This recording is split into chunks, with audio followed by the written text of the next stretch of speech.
Coba deh kamu pikirin ini sebentar. Kenapa ya ada orang yang kelihatannya santai, nggak kelihatan ngoyo, tapi uang tuh kayak mengalir sendiri ke hidupnya.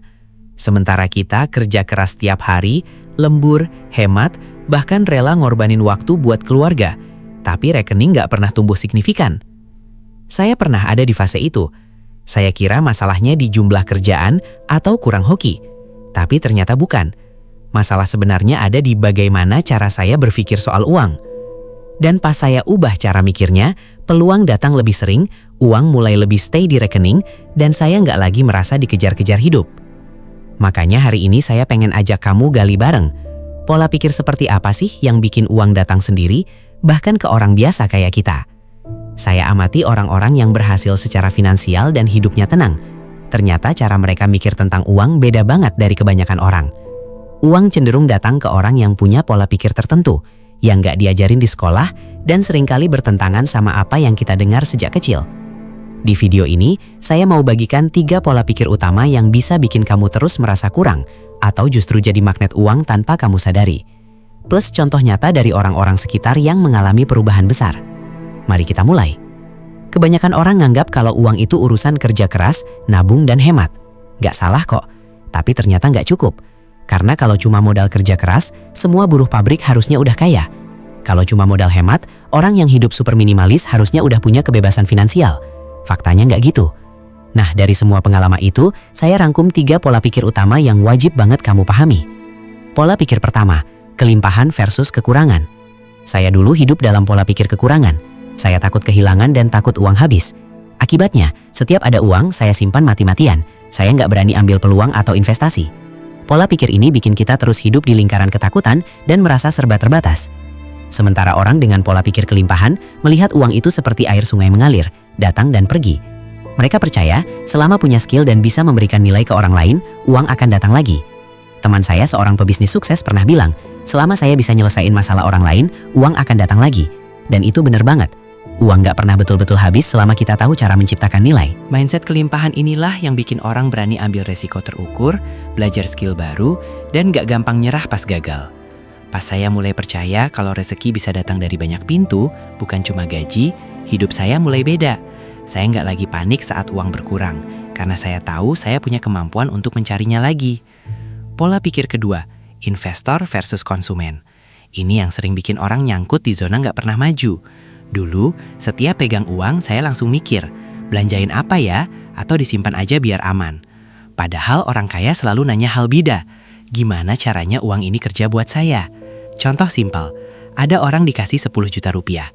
Yang satu langsung beli gadget terbaru biar up to date. Yang satu lagi pakai uang itu buat ikut workshop bisnis atau modal usaha kecil. Beberapa bulan kemudian, gadgetnya udah turun harga. Sementara yang ikut workshop, skillnya nambah dan duitnya beranak pinak. Gak salah kok pengen belanja atau makan enak, tapi bedanya orang kaya selalu memprioritaskan sebagian besar uangnya diubah jadi aset dulu, entah aset pengetahuan, bisnis, atau investasi lain. Uang itu alat buat bikin peluang baru. Pola pikir ketiga, pola pikir bertumbuh atau growth mindset. Banyak orang merasa udah cukup pintar, akhirnya malas belajar dan berhenti berkembang. Padahal dunia, teknologi, dan cara orang cari uang terus berubah. Saat pandemi datang dan PHK di mana-mana, orang yang bertahan adalah mereka yang punya growth mindset. Mereka selalu nanya, apa skill baru yang bisa saya kuasai? Peluang baru apa yang bisa saya coba? Kalau satu pintu ditutup, mereka bikin pintu lain. Kegagalan dianggap cuma bagian dari proses. Saya sendiri pernah gagal bisnis di usia 25, rugi dan malu. Tapi karena punya growth mindset, saya evaluasi cara jualannya, perbaiki manajemennya, dan bangkit lagi. Uang itu senang sama orang yang siap belajar dan mau berkembang.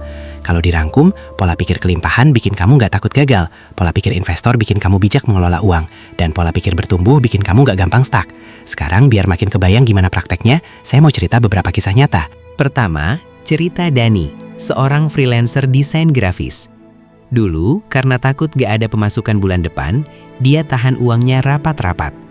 Dia nolak proyek besar karena takut sewa tim, gak mau upgrade laptop, sampai akhirnya burn out. Setelah ubah mindset dan berani investasi ke skill dan peralatan, sekarang Dani justru bisa bebas memilih proyek yang dia suka. Kedua, ada Mira, pekerja kantoran dengan gaji stabil, tapi nggak pernah bisa nabung. Uangnya habis buat belanja flash sale dan langganan hal sepele. Waktu saya tantang untuk mulai investasi, dia pelan-pelan sisihkan uang buat reksadana dan ikut webinar. Dalam 1 tahun, dia punya dana darurat dan sekarang mulai nyicil properti kecil disewakan. Dia sadar uang itu bukan cuma untuk dibelanjakan, tapi ditumbuhkan. Ketiga, cerita Tio, seorang montir bengkel. Di luar jam kerja, Tio rajin nonton video teknologi otomotif terbaru dan belajar coding. Saat teman-teman yang nganggap dia aneh, Tio terus belajar, sampai akhirnya bisa buka bengkel sendiri dengan sistem booking online. Sekarang, dia punya 2 cabang, karena punya mentalitas bertumbuh. Terakhir, cerita Rian, yang jago bikin video dan musik, tapi selalu merasa belum cukup bagus untuk dibayar. Bertahun-tahun, skillnya terpendam tanpa penghasilan.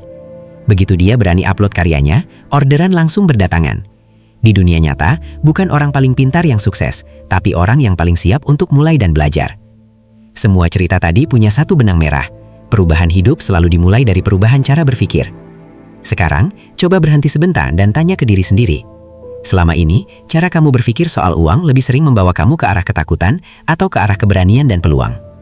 Ngubah pola pikir memang gak bisa instan, butuh waktu dan proses. Tapi kalau kamu nonton sampai detik ini, artinya kamu sedang mencari arah untuk hidup yang lebih baik. Coba tulis di kolom komentar, 1 pola pikir apa yang paling mau kamu ubah mulai minggu ini. Kelimpahan, investor, atau growth mindset. Kalau kamu merasa video ini bermanfaat, jangan lupa klik like, share ke orang terdekat, dan subscribe channel ini untuk terus belajar bareng. Jaga pikiran, jaga dompet, dan jaga arah hidup kamu.